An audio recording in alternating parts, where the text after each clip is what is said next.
Good evening, everyone. Welcome to INGED Zoom Series 21. Tonight, our guest is Professor Dr. Zuhal Okan. Professor Okan holds a PhD degree from the University of Kent at Canterbury. She currently teaches undergraduate and postgraduate courses at the ELT department, Çukurova University. Her research interests are discourse analysis, educational technology, and teacher education. In this session, her title, the presentation, is Language Matters, Gender in the ELT Classroom. Zuhal Hocam, welcome. Thank you very much for accepting to be our guest tonight, and the screen is yours. Thank you. Thank you, Aydın Hocam, very much for having me on this series of talks by INGED. I'm very, very pleased and very honored to be with you in these difficult times when the pandemic is still going on with, lockdowns and everything. And I know that we cannot have some, face-to-face talks with our audience. It's not possible, but we are going to do our best to turn this event into a learning and sharing opportunity for all of us. So thanks. So I'm going to start, if you let me, I'm going to explain what we are going to talk about today first. As the title suggests, throughout the talk, I will argue that language matters, and most of the time we take the language for granted and we are not very much aware of its power, I'm afraid.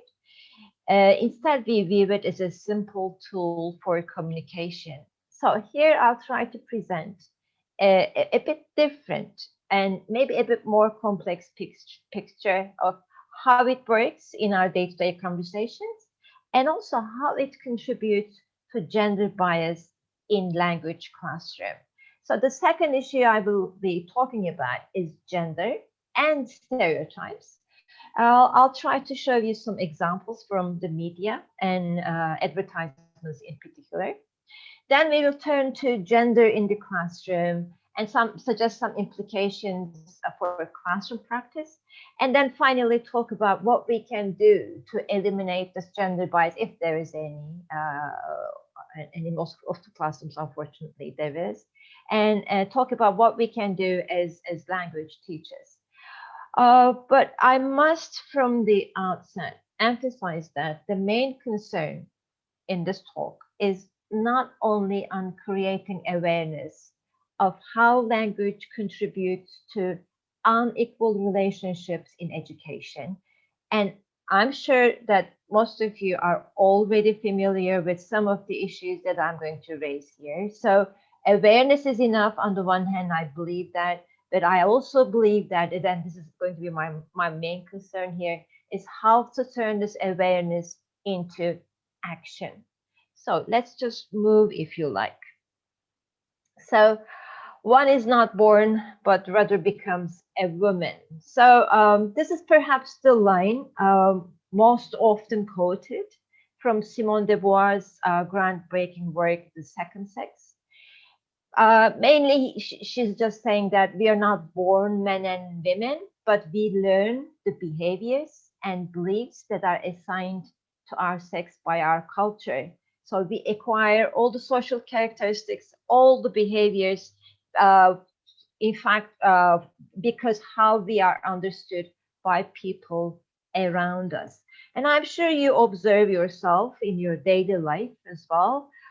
Infants, for example, at first, they do not experience themselves as sexually different. In fact, they just perceive the world in very, very similar ways.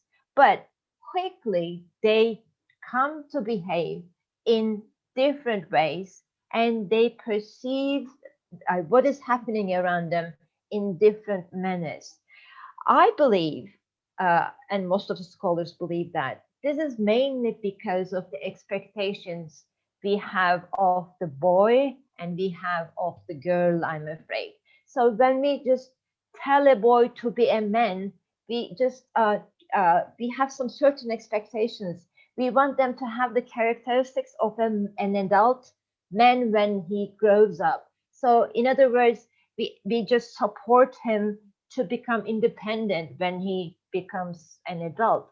Whereas when it comes to girls, we do have different expectations.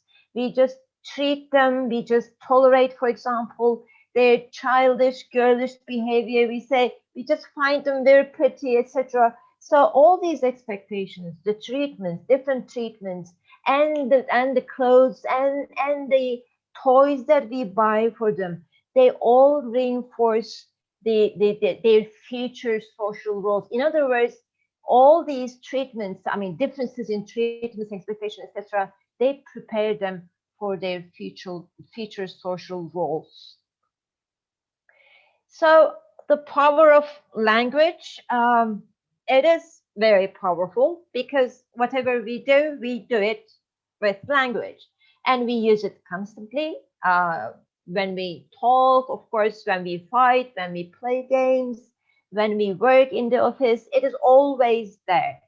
But despite this enormous role in our lives, we hardly pay any attention to it. Like I said before, we simply take it for granted.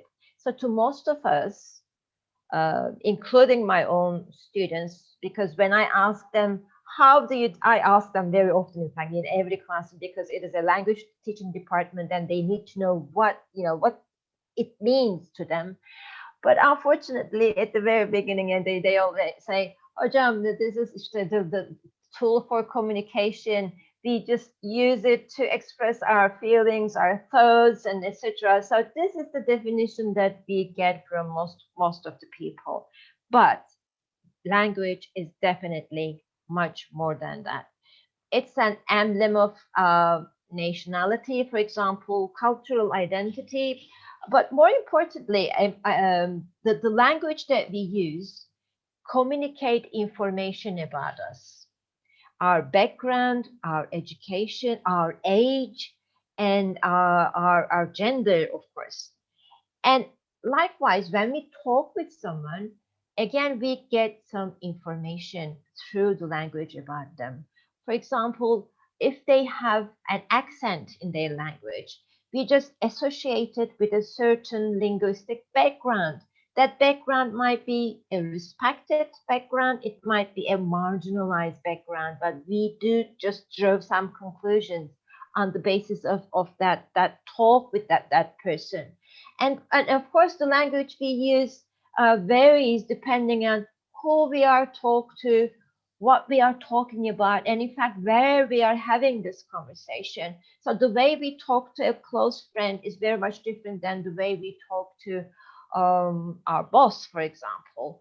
Or even when we are not only speaking, in writing again, when we're writing a letter to a close friend, the language that we use is very much different than when we write a formal letter to apply for a job.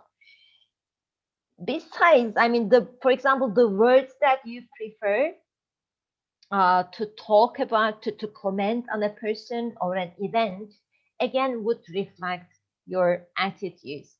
This is a very, again, often quoted example. For example, when you refer to a group of people as freedom fighters or terrorists, you position yourself in an argument. Related to our topic, gender, likewise, the choice of certain language, again, may reinforce male superiority, it may reinforce certain stereotypes and certain social roles, gender roles. And sometimes they just work to the disadvantage of women, I'm afraid. So when we come to gender, it's a very hot issue. I'm sure you are hearing the news about violence committed against women, not only in Turkey but all over the world. So I mean, every day we hear these news. A woman, abducted, killed, murdered in front of children in the middle of not only Turkey, as I said before. Only recently we heard the case of a British woman being abducted again and killed, unfortunately. So, of course, there are people fighting against this violence against women. and universities, for example, NGOs and everything, people are trying their best. But still, I mean, we still talk about, for example, the secondary status of women in social life, in economic life, in education. We are still talking about unequal pay. They are different. I mean, pay is different for males and females, even if they are doing the same thing, for example. So unequal pay is a problem, and working conditions might be different for males and females. So we still are surrounded by all these problems. So what should we do? And most people believe that education is the key to solve most of these problems. But again, the language that we use in education is very, very important. It should be devoid of gender bias. So let me just give these brief definitions before we go any further. What is sex? What is gender? And I'm sure you are familiar. Sex is biological and physiological characteristics of men and women, whereas gender is socially constructed behaviors, roles, expectations, and activities within society.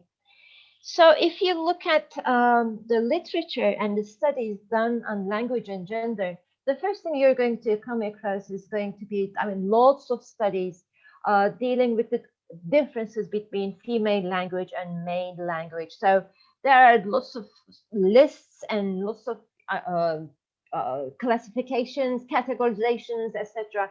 So I just put a few of them here. Then I'm going to say a few words on them. They are different.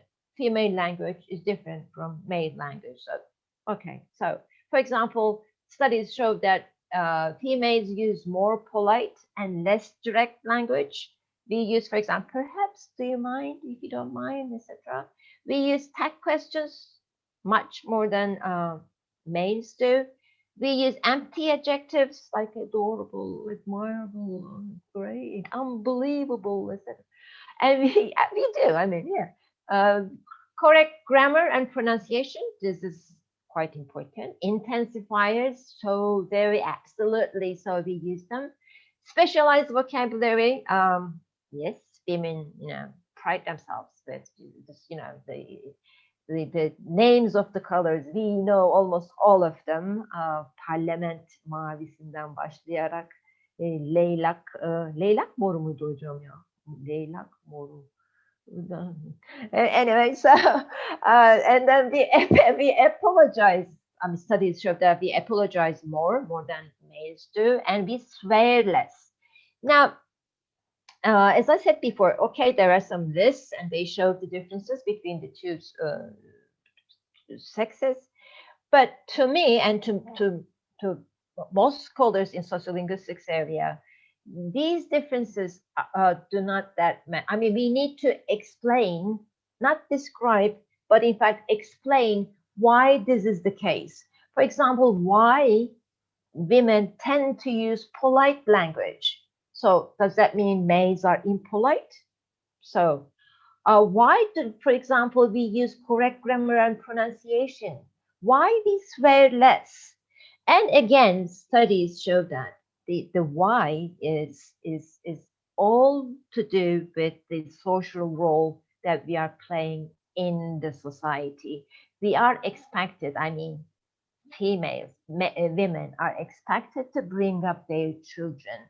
They are supposed to be the role models in the family, not the husband, not the father, but the mother is supposed to be given the right grammar, right pronunciation, so that the child is going to acquire the language in the best way possible. Which is problematic, of course, because children are raised together. They are supposed to be raised together by husband and wife. So if you move on to sexist language, I like this definition by Thomas. It represents women and men unequally, as if members of one sex were somehow less completely human, less complex, and had fewer rights than members of the other sex. So in English, again, you can just come across with these examples. They are quite cliches, in fact, and in most of the classrooms, we touch upon them. For example, the use of titles is the best example of a sexist language. So for women, we do have 3 titles: Miss, Mrs., Ms, because the first 2 give the hearer information on your marital status. So you are unmarried, you are married. Whereas for men, there is only one. Probably nobody's interested in the marital status of males, but we try to, it has been quite a while since we dropped these 2, in fact. Now we use MS, Ms.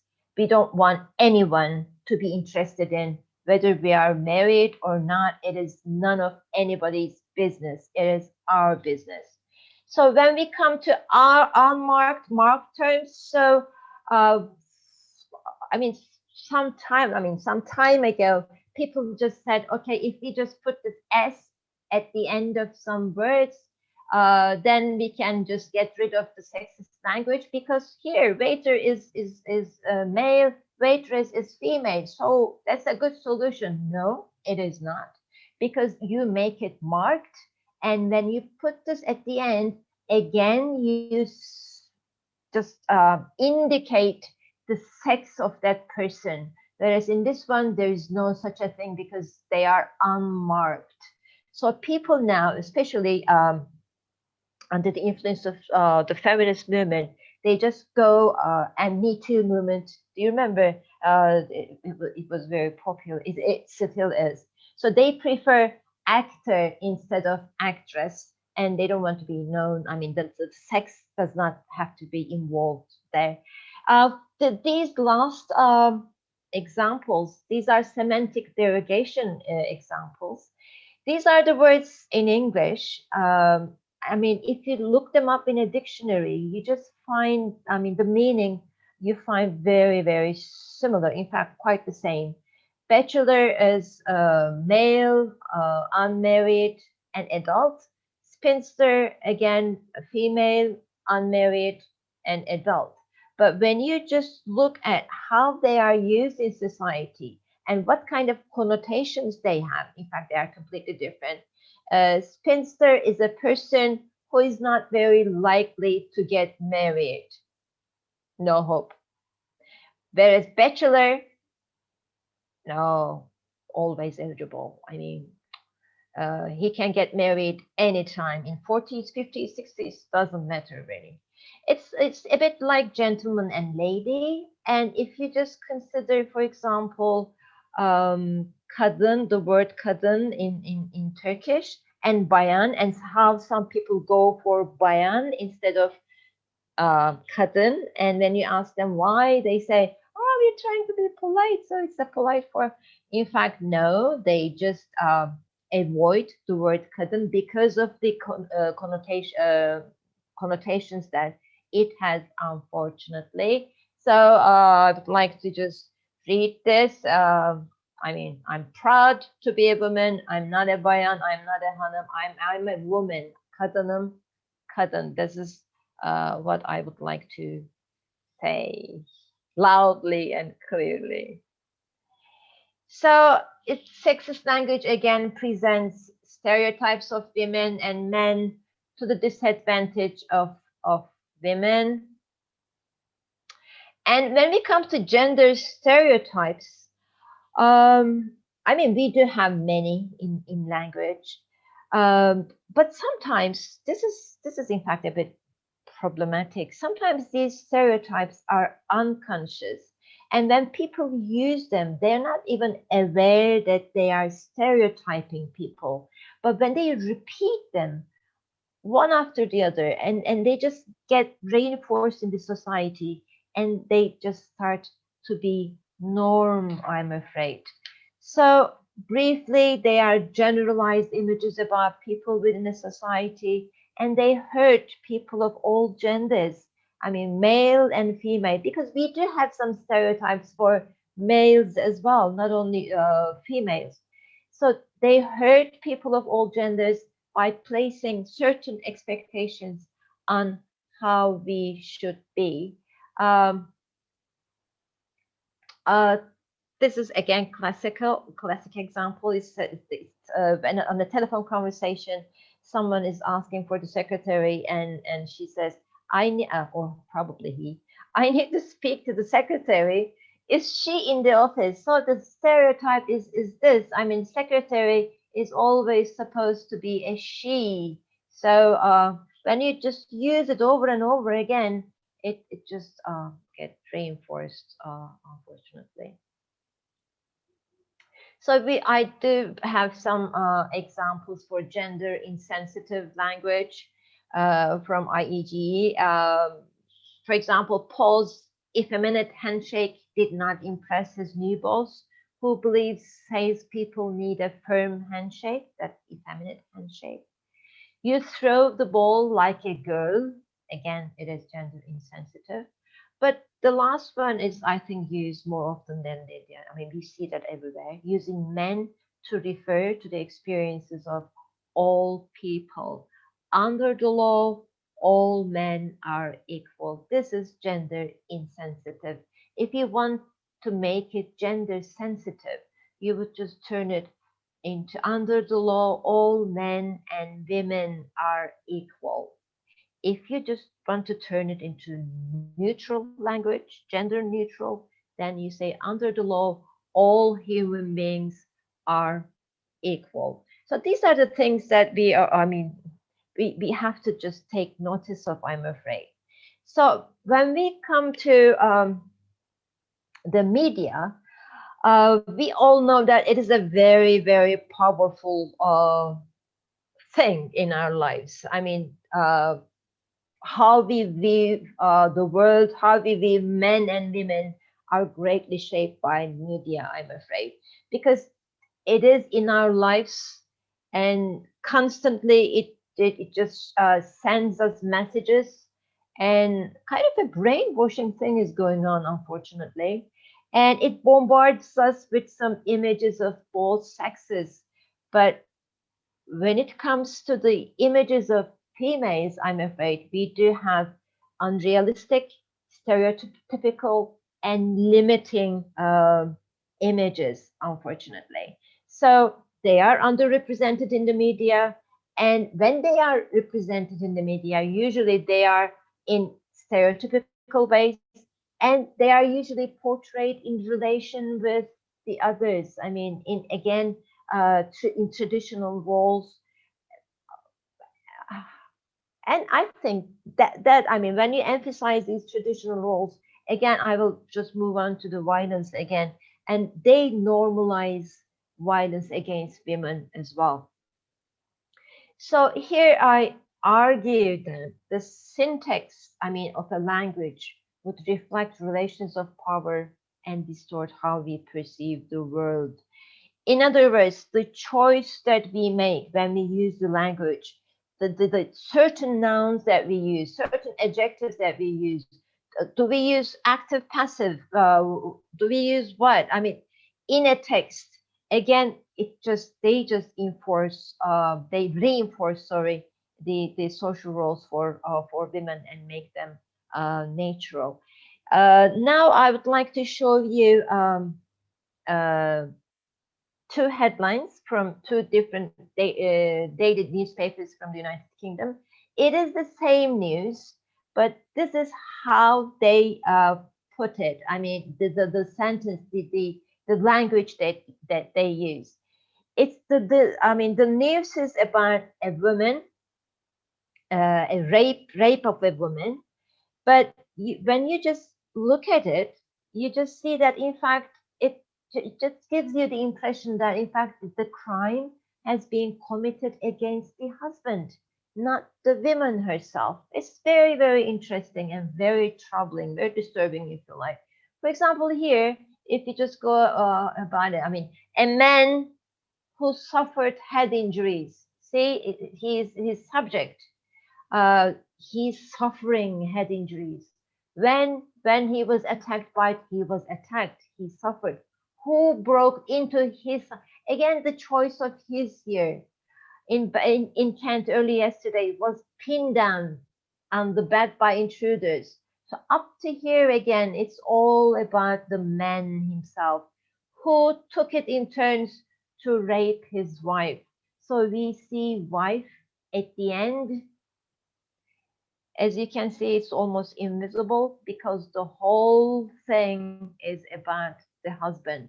The same news again given in this sentence. A terrified, see the adjective chosen, a terrified 19-stone husband was forced, passive, to lie next to his wife as two men raped her yesterday. I mean, it's the same thing, really. I mean, at the end, again, she's not the subject of the whole thing. So it's all it's from a male point of view. I mean, it's really very disturbing, really. But we see almost similar attitude in Turkish press. I'm sure you are aware of that. And I mean, constantly every day, as I said before, we hear violence against women and how they are portrayed. For example, they say the violence is a domestic problem, so nobody should be involved. It is domestic. Or they use sentences like, because she was wearing tight jeans, her ex got jealous and killed her in the middle of the street because she was wearing. Or the man who, I'm reading it, the man who suspected that his wife was cheating on him. So again, he killed her actually in front of her children. I mean, unfortunately, we just hear them very often. So what it is that we see messages, we hear messages sent from a male point of view, and we focus in the media on why, I mean, the excuses of men committing these crimes rather than or victimizing him rather than focusing on women herself. So really, it's unbelievable.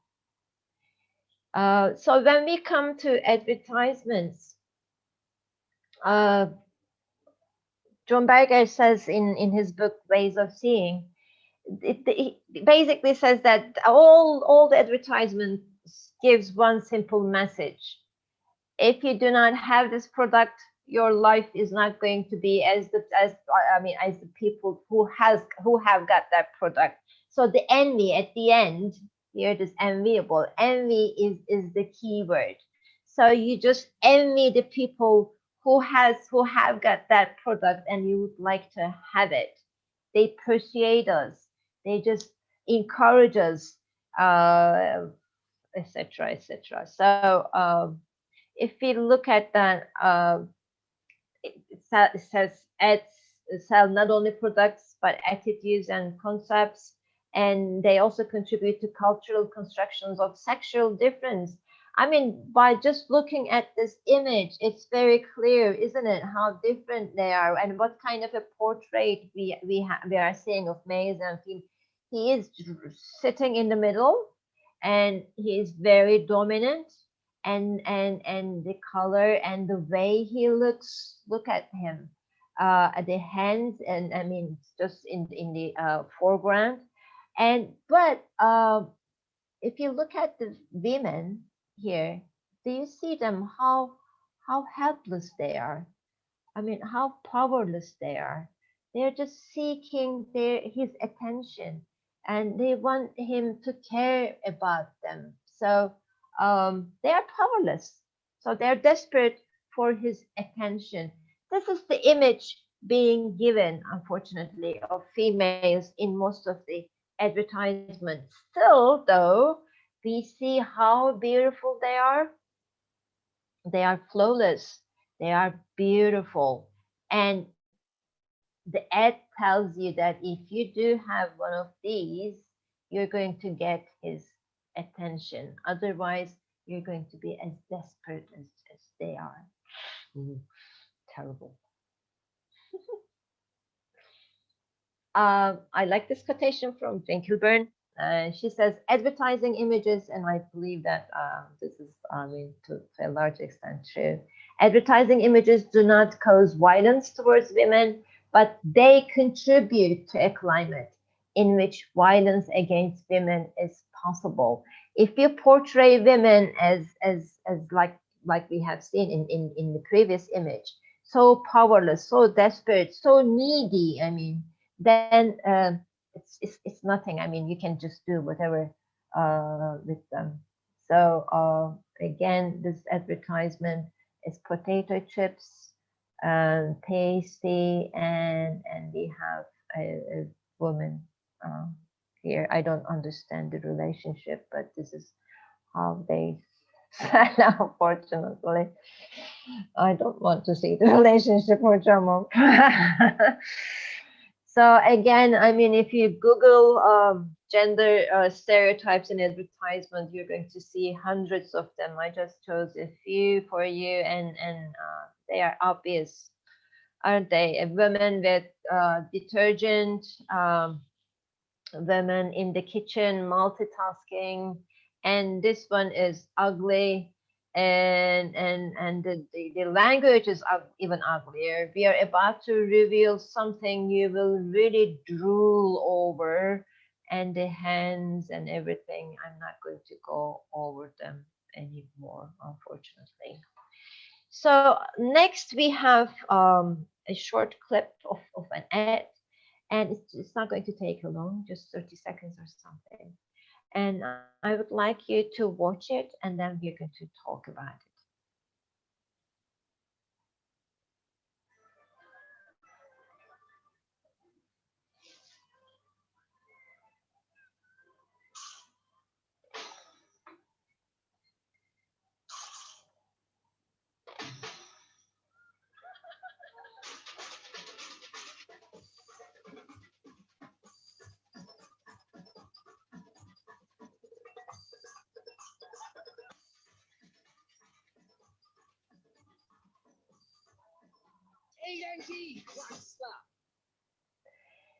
So, eğlenceyi cracksla. So the message seems to be clear, but in fact it is not. The message, the surface message is, if you eat cracks, you will have fun. But the real message is that men have fun only when women are turned into an object to watch. How do I come to that conclusion? Because we see women dancing and the men watching them with admiration. More importantly, Eticrax, he's holding Eticrax in his hand from the beginning to the end. So he's controlling everything. He can start the fun, he can end the fun. And we do have other symbols used in the ad, again showing that. For example, the motorcycle he sits on, it symbolizes the power, symbolizes speed and control.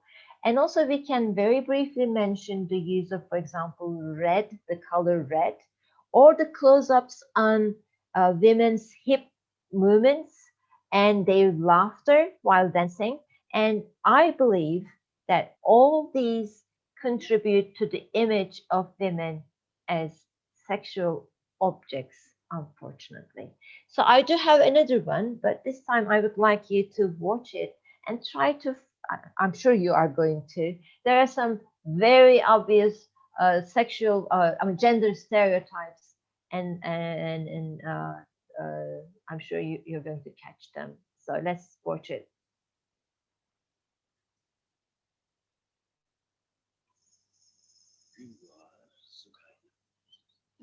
Gider çocuklar okuluna.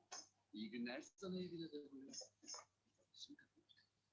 Sonra tüm ahali, konu komşu, bu cadı gibi elti, kimsenin işi gücü yokmuş gibi bir araya gelip kıskanacaklar, kıskanacaklar, kıskanacaklar, kıskanacaklar. Yemeğin yapışını kıskanacaklar, bakışını, atışını kıskanacaklar. Tabağını, canını kıskanacaklar. Evinin grubunu kıskanacaklar. Nasıl yapıyor diyecekler. Gelecekler, gidecekler. Bakacaklar, edecekler. Biraz da kıymet edecekler. Kıskanacaklar. Kıskanacaklar. Kıskanacaklar. Kıskanacaklar. Çamaşırı yıkayışını, ah o deterjanını, kokusunu içine çekip çekip kıskanacaklar. Her gün seni, her gün seni, her gün seni kıskanacaklar. Sefa olsun. Well, I'm speechless. So what can I say? I mean, there's just all the stereotypes available in their hand, unfortunately. So let's just move on to gender in the classroom, if you like. Now, when we hear that word gender in the classroom, that phrase, I think that the first thing that comes to our mind is the, for example, the use of the pronouns, male pronouns, he for she, for example, and unequal use of the pronouns. Or we just have the talk, for example, textbooks being sexist and there's some gender bias in text. So these two things usually are the common topics that come up. But I believe, yes, they are important, but the interaction in the classroom is equally important because gender does operate at more levels than the textbooks themselves or he she pronoun only. So what do we mean by gender in the classroom interaction? Again, there's a vast amount of studies showing that gender of the students may affect the nature of the classroom interaction that we are having in the classroom. I know that we are just trying to do our best to be fair to our students, and I'm not implying or just trying to say that we just knowingly, I mean, deliberately discriminating against our students. No, I don't really mean that. But sometimes it happens without realizing. I mean, if we do not pay attention to the language that we use in the classroom or the actions that we take in the classroom, maybe we can give some I don't know, the idea that that there is some kind of not that fair treatment in the classroom, because classrooms, as we all know, are very, very difficult places, very complex places, and lots of things happen at the same time, and you need to make some decisions right there, I mean, at that moment. So this is not an easy task to do. So it is, I mean, it is inevitable that there might be some different well, what kind of different treatments we are talking about? For example, studies show that boys in the classroom speak up more than girls do. They just raise hands more than girls do. And even if they do not know the answer to a question, they tend to speak up again. And teachers, again, is shown to nominate them to speak more in the classroom. In the group work, for example, again, studies show that boys do not ever listen to, I shouldn't say ever, do not usually listen to girls' comments, and their contribution is not really regarded well. And again, in the interaction, teachers seem to interact with boys more often than with girls, but it's probably because, do you remember we talked about at the very beginning how we raise them, how we prepare them. We just prepare them to be, boys, to be assertive, get what you want, be a man, be strong and fight and etc. So maybe because of this assertiveness, and because they kind of are lenient towards some kind of troublemaking, teachers might be dealing with them more often that they deal with girls. And in the distribution of praise and criticism, again, studies show that there might be some inequalities. For example, teachers tend to praise boys, the studies show, for displaying knowledge correctly, but they criticize girls more than boys for displaying knowledge incorrectly. This is interesting. But what is the point is in fact that, as we all know, classrooms, in classrooms, our students learn things, academic things, they learn them, but at the same time, classrooms are places so that they can socialize. They just again, like in the family, we prepare them for their future roles. So the messages, the language, the actions that the teacher uses, very, very important. If you just encourage, just like in the family, if you encourage boys to be assertive and encourage girls to be submissive, then you are reinforcing again these gender stereotypes, which contribute to inequality, gender inequality in the society, unfortunately. So I do have several questions from Pugsley, and these are very simple. As I said before, I'm no way implying that you're not doing these things, you are discriminating against them. No, but just take a few minutes and think about these questions. For example, do you treat your female and male students equally? Do you believe you are doing this? Do they get equal talking time, for example? Their questions and interruptions, do you accept them from both sexes? Do you use the same language with both sexes? For example, are the girls told to stop chattering or gossiping? See, these two words again contribute to gender stereotypes. And the boys to stop talking.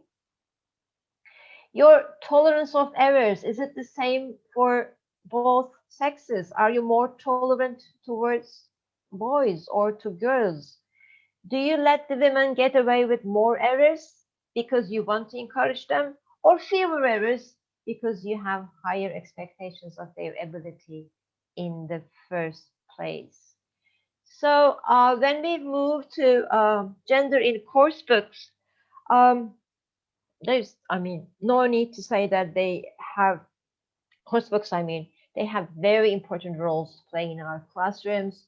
They are the basic materials that we have in our teaching. So they provide the curriculum. In fact, they sometimes determine the methodology that we are going to use in the classroom. So, and that happens despite all the advances in the internet and technology and all the supplementary materials are available to us. Still, the course books mean lots of things to most of the teachers. That is why, in fact, the notion of gender in course books is very, very important, because if there's a gender bias in the textbooks, they have the potential to affect learners and teachers in terms of their attitudes, mindsets, and values. This is not something new, though, I must admit, but because it just explains what I'm trying to say very clearly, I chose this image. The boy, aspiring to be a doctor in the future, and the girl, she wants to get married and take care of her child. So this is a very obvious gender biased representation of social roles that boys and girls are supposed to play, unfortunately. So when we look at the course books published in Turkey, ELT course books, there are, studies done on that. So I just got this list. For example, in terms of professions, women, for example, are portrayed as student, nurse, very typical, secretary, very typical again. And teacher, very typical. So if you look at the list, again, gender stereotypes are definitely here. There is men, we have doctor, we have writer, we have president, cameraman, travel agent, etc. So, I mean, various professions, various for women. Again, they are quite limited and quite traditional roles again. And distribution of household chores and outside work, again, in ELT course books. These are the types: shopping, cleaning, washing dishes, cooking, except for shopping, which are done by both females and males. Cleaning, washing dishes, cooking, they are all done by women in the textbooks. We have images for them. There is men or some dialogue, some reading passages, etc. So in the content, we see these representations. Whereas mending bicycle, gardening, going to the bank, etc., etc., they are all done by men. So what can we do? At the very beginning, I said that awareness is important. So we need to be aware of sexist language used in the textbooks. I mean, no textbook is perfect. And there might be some kind of a sexist language, a gender bias. We should be able to notice it, be aware of it, and do something about it. That's what I mean when I say awareness needs to be turned into action. Otherwise, it's just going to go on, I mean, for decades, but nothing is going to change. We need to be agents of change. So what can we do as language teachers? I mean, we can just look into our own classroom. I mean, just see what is happening. We can observe our students, ourselves, for example, reflect upon our language and our behaviors, what is going on in the classroom.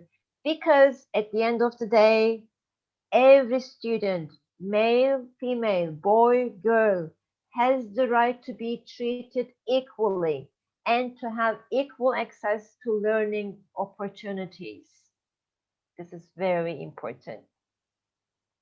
And as teachers, we must avoid stereotype views about females and males that would limit the potential of women and men at schools and in society.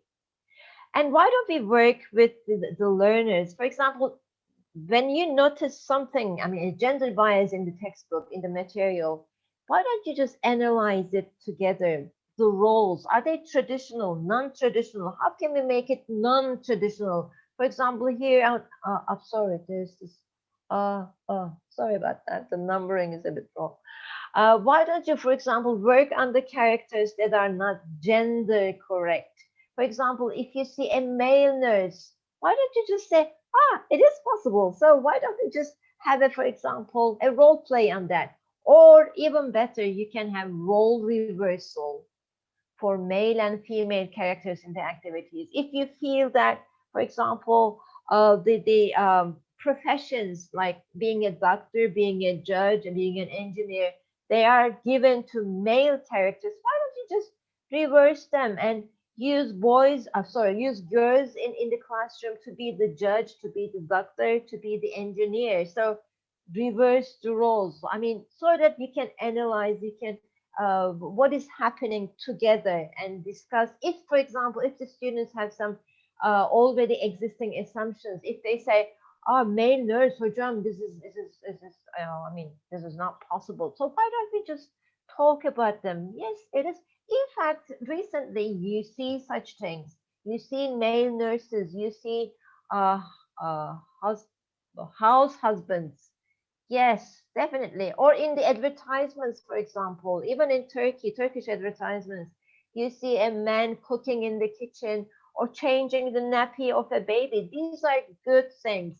But I believe there are lots of things to be done. And as language teachers, we have to pay attention what is going on in our classrooms.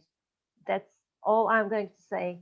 Thank you so much. If you have any questions, any comments, I would be delighted to answer them. Or you can write to me at this Gmail address.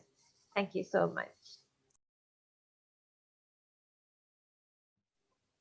Thank you, Zuhal Hocam. Really, it was a kind of a nerve-wracking session.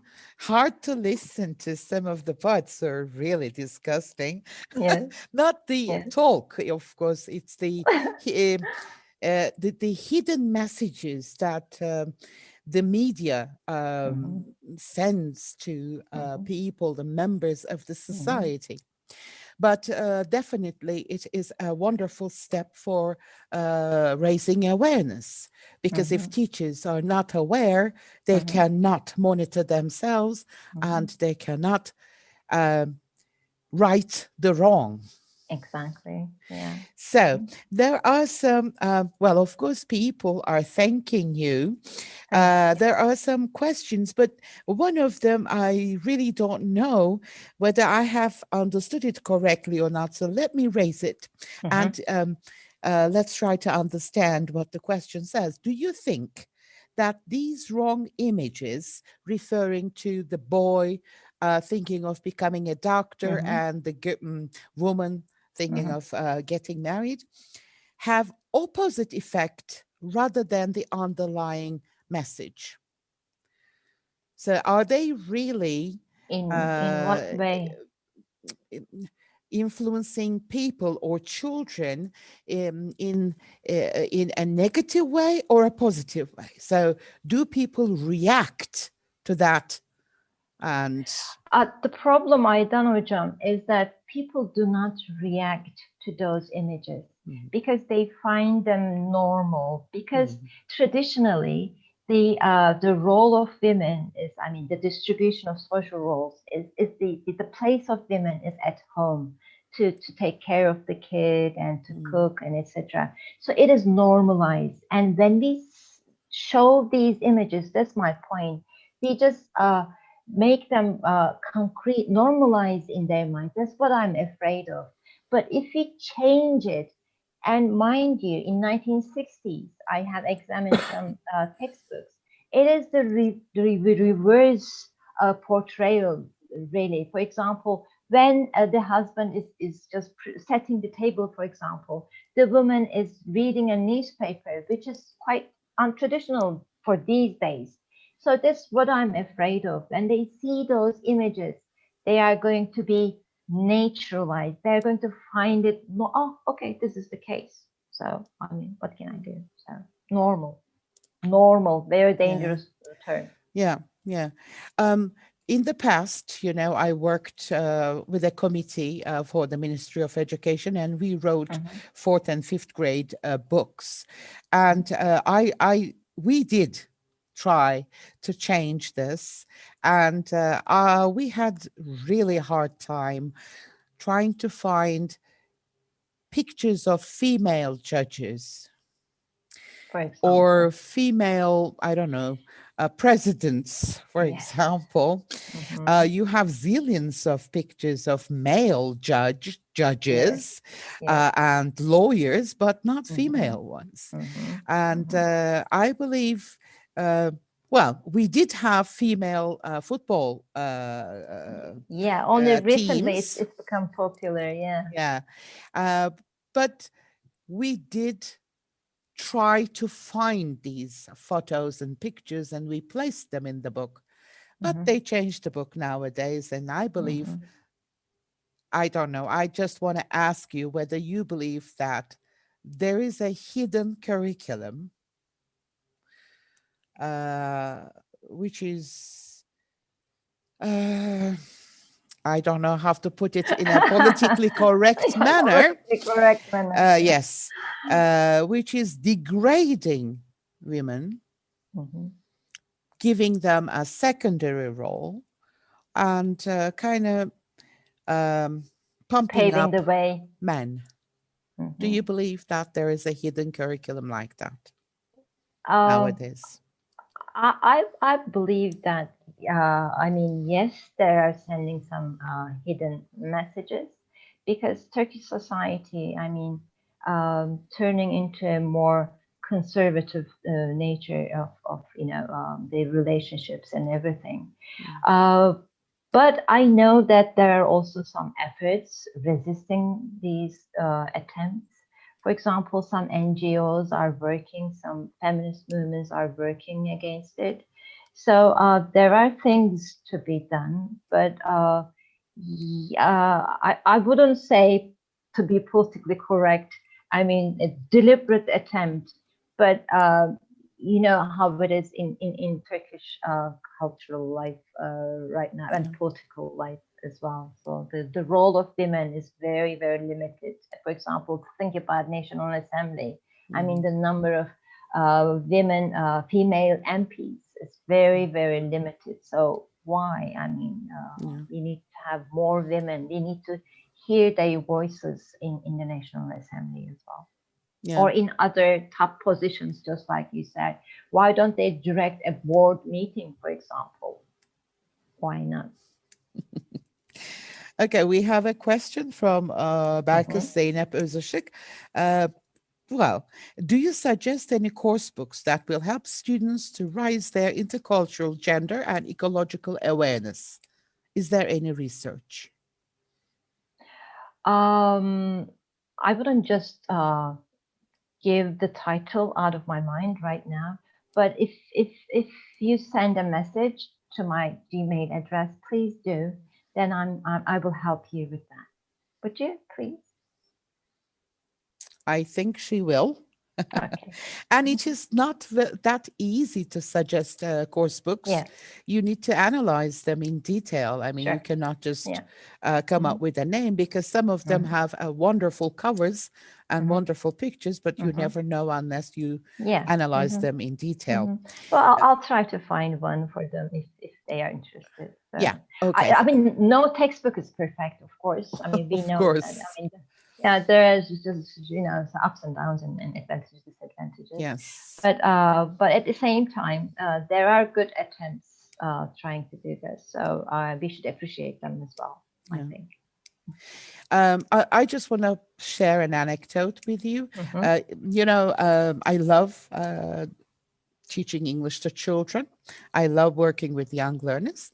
And storytelling and dramatization is one of the subtopics of that course. And in my classrooms,